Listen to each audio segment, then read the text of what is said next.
Fl-aħħar xhur is-settur tas-servizzi finanzjarji f'Malta kompla jikber, jissaħħaħ u jiġbed l-attenzjoni ta' kumpaniji internazzjonali stabiliti li qed jaraw lil Malta bħala ġurisdizzjoni b'saħħitha fejn jikkunsidraw jinvestu jew ikabru n-negozju tagħhom.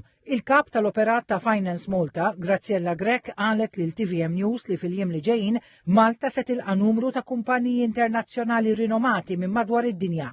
U qegħdin nismaw li ħajkun hawn iżjed minn 600 delegat. Fosthom ħajkolna l-International Monetary Fund, l-OECD u anka l-Eurosif bħala awtoritajiet u anka kumpaniji kbar se jkollna l-IBM, Mastercard kif ukoll Crypto.com. Hija spjegat li minn barra diskussjonijiet fuq setturi eżistenti l-konferenza se titratta niċeċ ekonomiċi innovattivi ġodda li pajjiżna qed iħares lihom blan li jkompli jiġbed iktar investiment u impjiegi ta' kwalità li jollu l-profil ta' Malta f'dan is-settur. Dawn jinkludu żviluppi fit-teknoloġija finanzjarja, blue economy u sostenibilità finanzjarja.